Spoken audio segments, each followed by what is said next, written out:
So you said it was important for the populations in the Arab world to question their historical cultural affiliation. In 1955, two major cultural events took place. So the Alexandria Biennale for Mediterranean countries was inaugurated by President Gamal Abdel Nasser, and the Baalbek International Festival was launched in Lebanon. First, was it a way to copy the West? I wouldn't say copy. Cultural. Again, yeah, I think were able to have their own. Exactly. It's. I wouldn't say copy, but reaffirm. I would say equality. That we also have artists. We can also host an international event. Like both events hosted talents from all over the world. And this speaks a lot to the infrastructure, to the ability of organization, to the ability of networking, to the ability of soft power, right? Because culture is soft power. So it's not Arab soft power. Sorry? An Arab soft power. Of course, an Arab soft power, and Nasser was very much aware of that. Any intelligent president would be aware of the importance of soft power and the importance of using culture. And till today, this is very common. So whether supporting a music festival and a historic monument, or promoting a biennale that is hosting artists from all over the Mediterranean, Arab countries and Arab leaders were starting, and Arab cultural operators were recognizing the importance of culture as a confirmation of identity and the manifestation of soft power. Yeah. So maybe it was not the main concern for people to think about culture, or you know what I mean, art, etc. Yeah, but in our part of the world, it's still not the main. We're still struggling. It's 70 years later, and still I don't see people queuing in line outside any art gallery or any museum in any part of the Arab world. Maybe few now, maybe in richer states in the Arab world. This is possibly happening once or twice a year, but it's not. We don't have many line queues for cultural events of the actual people on the street. Would you like to say a word about the challenges? Yes, and they're understandable, the challenges for artists in our part of the world, because we are lacking the infrastructure. And this is not, it's not because of anyone, it's simply because of how things are. In a post-colonial situation where governments are still struggling with providing basic needs like healthcare, roads.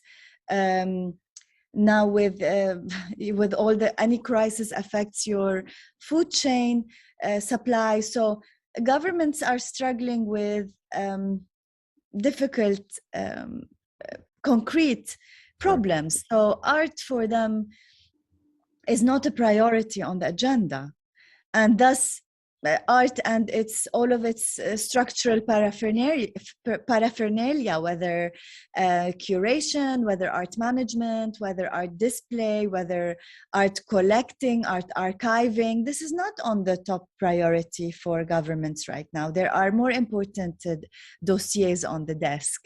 So even if it can be economically interesting. Yeah, but you need somebody with the vision to see that. And this is why we need the private collectors. who actually are preserving the history, and the hope that when governments are aware and have the time, somebody would have preserved a bit of what is going on and will be able to tell the story properly. So maybe one of the main problems that also the governments in the Arab world are facing are almost a century of successive intense conflicts in the region and political tensions. One of the most relevant is the endless war between Palestine and Israel, which started in 1948. It's also a specific chapter in your book. How did the Palestinian artists and designers readapt the visual codes of the Arabic posters to serve the Palestinian political cause? Here we have an example by Burhan Karkutli from 1978 in solidarity with Palestine. Yeah, to me, this is one of my favorite chapters, actually, because I think I see the beauty of when the Arab world came together to support the Palestinians and their suffering and their struggle. And I'm glad you've put Burhan Karkutli. He's a great example of that solidarity, because Burhan Karkutli is actually Syrian, and Burhan Karkutli identified actually as Palestinian. So after he came and he studied in Cairo, he took the boat and went to Spain, and then eventually settled in Germany. And he was a very active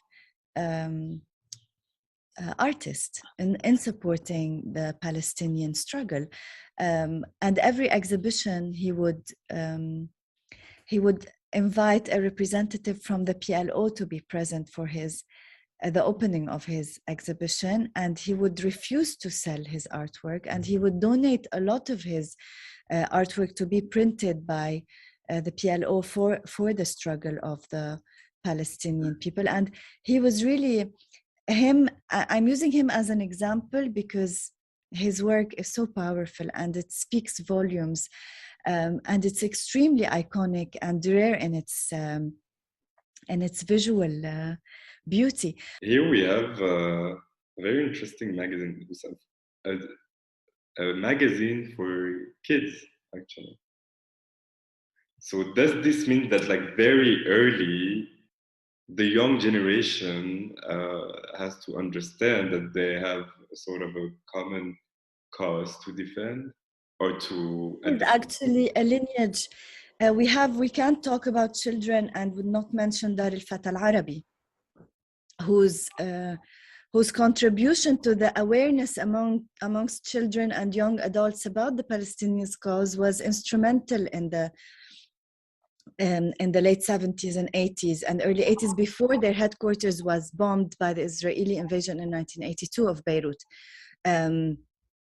Fortunately, all their books are now available online on archive.org. So anybody who's interested in looking at all of the Dar al-Fatah al-Arabi's books, a beautiful team have scanned and documented and uploaded all the books on archive.org.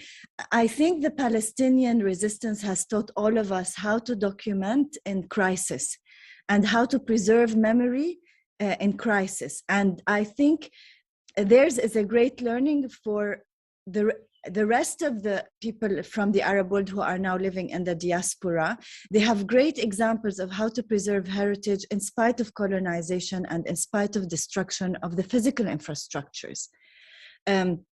So we have the Palestinian poster archives. We have works by, Kamal Boulata has published a brilliant research on Palestinian artists. You have really strong activists, and a lot of the designers who are featured in our book were very sympathetic and very active in supporting the Palestinian resistance. Here, Nazir Nab'a, and this is a hand illustrated cover. This was a sketch that we documented from his family in Syria of the cover of the Osama magazine. And it's beautiful to see how he's he illustrated the Palestinian children and the tent, as you said, communicating an important message to a younger generation. But you had also illustrations by many artists and designers who contributed to Dar al-Fata al-Arabi in creating. I mentioned Kamal Bulata. He was because he was the first art director for Dar al-Fata al-Arabi, and then he migrated to the US, and in his place was El Labed, a very prominent Egyptian designer who was also based in Beirut, and who illustrated and created a lot of artwork in support of the Palestinian resistance. You had from Syria many, other than Nazir Nab'a and Burhan Karkutli, even from the later generations, Yusuf Abdelki, you had Munir Sha'rani, you had really, the database is full of names of artists and thousands of artists and designers from Morocco to Iraq who have contributed. And we cannot not mention Dia Azawi, we cannot not mention. So there are these really amazing, brilliant artists who were all part of this struggle and who have all contributed in different ways.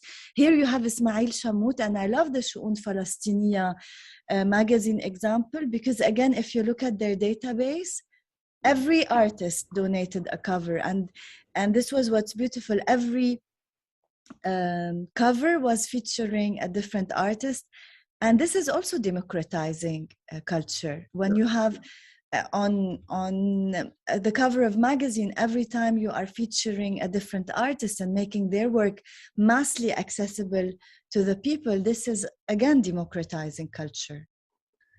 You talked about memory. How is it possible to protect a collective memory while in exile?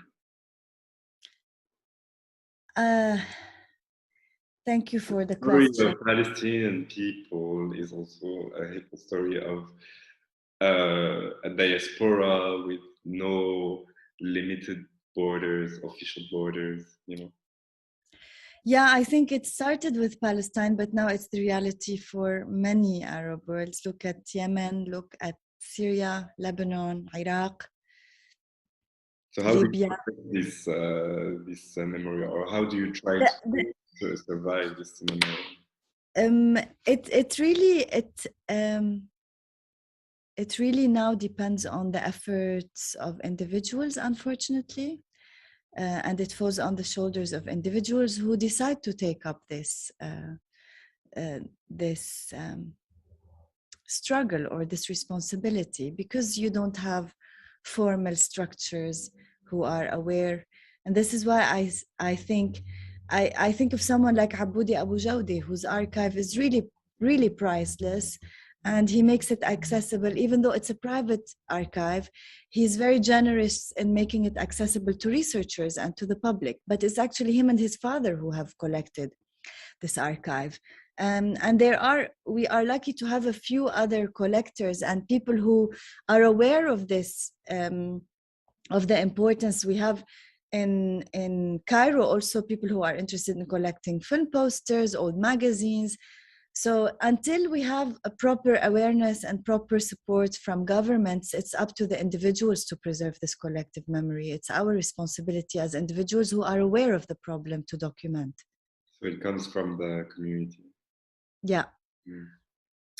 The last chapter of your book is about the rebirth of Arab design.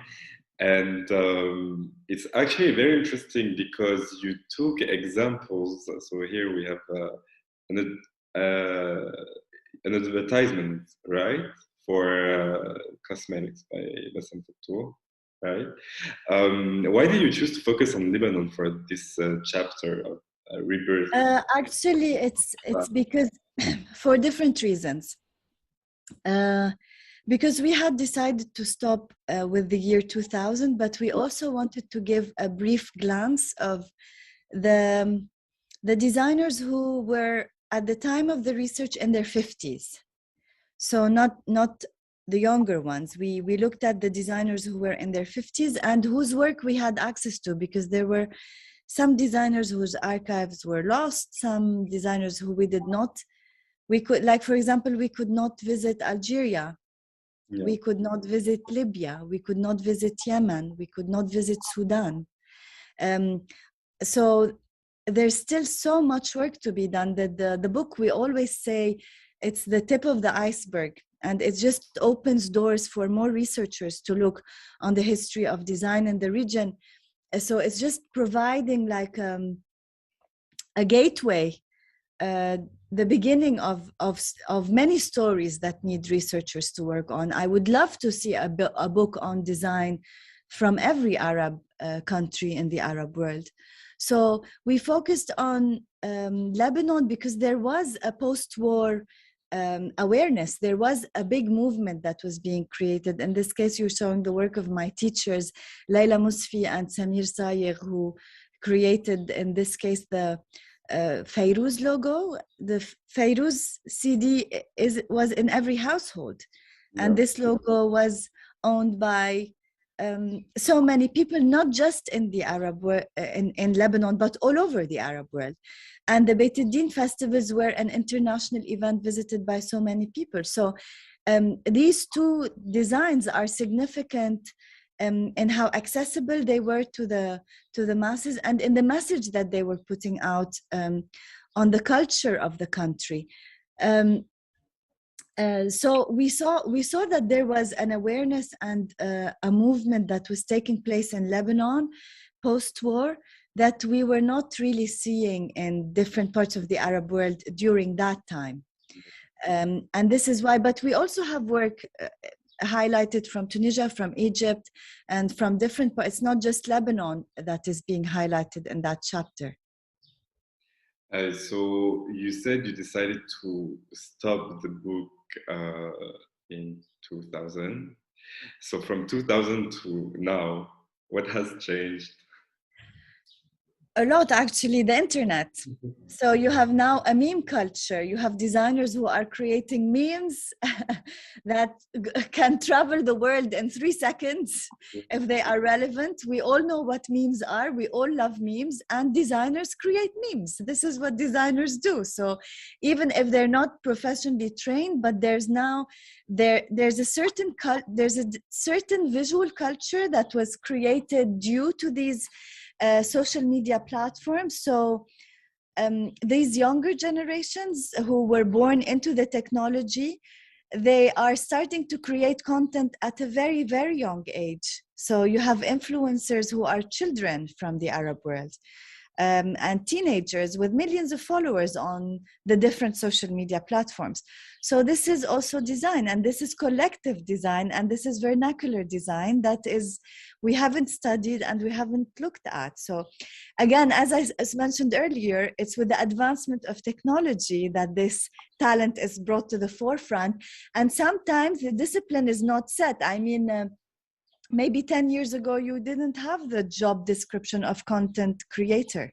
Mm-hmm. And so in our lifetime, we've seen the need and the job position of a content creator. This is something that did not exist before.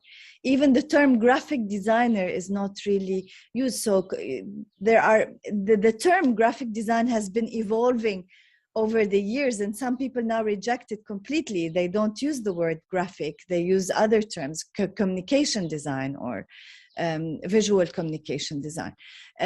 So as technology advances, design moves hand in hand with it, and new jobs are created, but essentially the job description remains the same.